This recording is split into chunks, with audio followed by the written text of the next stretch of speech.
They have taught me much more than the skills required to read and write. They have taught me practical skills I need for life. They have instilled in me important life skills I need in my journey through time. They have sparked my intellectual curiosity, stimulated me to learn more, and guided me to become a person I want to be. I thank my teachers who inspired me, teachers whose love of the subject makes you want to pursue that particular path. Teacher Joyce, you have guided JDS for 14 years now. Many brilliant minds have been formed during your guidance. Minds that are now following a path towards a bright future. Please continue to support young kids like us in our quest of a better future.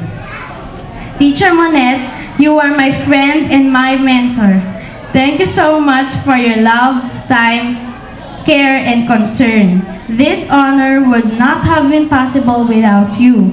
I will be forever indebted in your kindness and patience. You will always have a place in my heart. I would also like to congratulate you for the big event coming your way. I wish you a good life. A life full of love and happiness. Teacher Sonia, Teacher Chris, Teacher Carol, Teacher Michelle, Teacher Ayen, Teacher Jackie, Teacher Munli, Teacher Mayan, Teacher Cecil, Teacher Jeng, Teacher Liza, Teacher Mayan, and my other former teachers. Thank you very much for your guidance, for giving interesting lessons, for constantly making me think, for being my second parents while I am in school, for teaching me good values, for pushing me to do my best. I have learned quite a lot from you. Thank you so much for teaching us amazing things. Thank you for giving us the skills we need in life.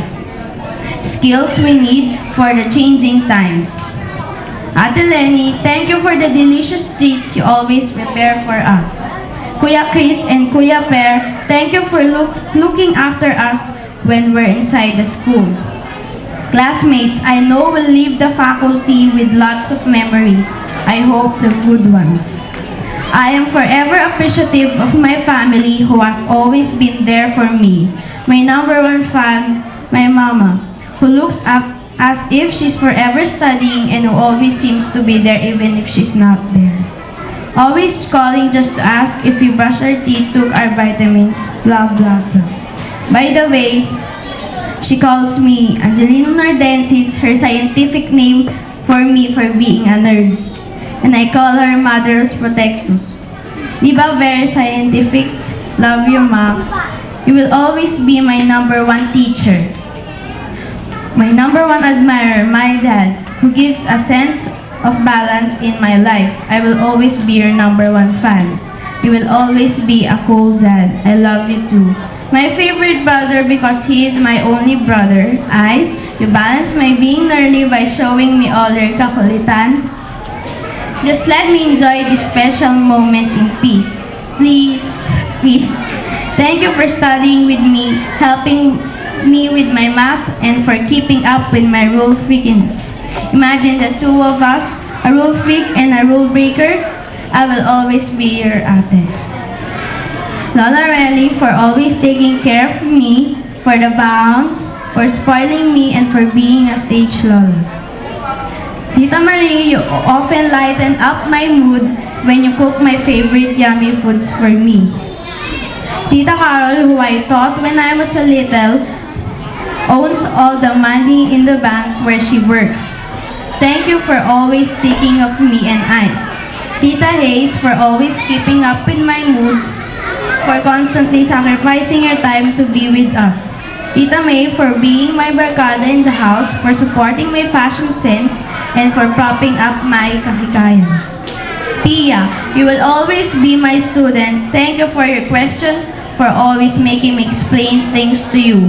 You make me look smart. Thank you for acting as a student when I am practicing my teaching skills. Just don't practice your taekwondo skills with me. Lola Mio, Lola Ella, for always being there and taking care of me, Tita Gian, salamat sa pagtsatsaga mong makipag-chat at text sa akin. Thank you for your fashion ideas and updates on new fads, for supporting my being a fashionista. Tito Ambi, for helping me with everything. Lola Nap and Lola Nanay, I miss you both so much. To all the cruises who dance Gabriels, super thank you. Thank you my lolos, lolas, titas, and titos for treating me like a princess. I am very lucky to have you as my family. Thank you for your love. I love you all. Nagmana ako sa inyong lahat. One of the most valuable things I cherish at JDS is the friendship I have made over the past 9 years. I have made friends who will always be special to me. Friends who have brought joys and smiles into my life. My memories of you will stay with me for the rest of my life. You have made the experience at JDS more meaningful. Congratulations, Nina, Iwi, Rachel, Majo, Sydney, Aryan, Criza, Michelle, Maritoni, Tony, Katrina, McCoy, Jasper, Arjin, Alwin, Aldwin, Byron, Zeth, Jerome, Kino, Wilson, Mark, Levy, and Sean. Thank you for all the things you have done for me. At sa mga ka-tutor ko, thank you sa lahat. Sa mga happy moments natin, sa mga kwentuhan, sa mga answers na binibigay ko sa inyo. Joke. Mamimiss ko kayo ng sobra-sobra. I love you. It's hard to think of life without you. I hope we'll not forget each other. Please update me on what's happening in your life. Text lang at Facebook. Tonight we'll be leaving JDS to enter the next phase of our life. We are embarking on an exciting new adventure, high school. Let us enjoy high school. Let us take pleasure in our youth. Where we will be when we turn 25, we'll see. Follow your dreams and good luck. I wish you all the best. Finally, I want to thank the Lord, our God.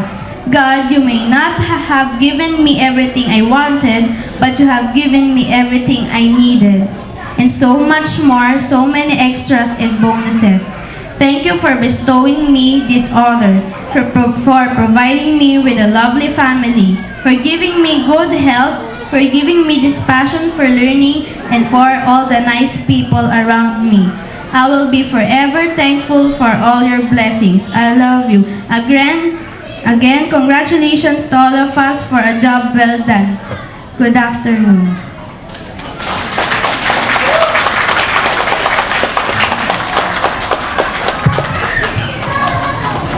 Thank you, Angel. Well,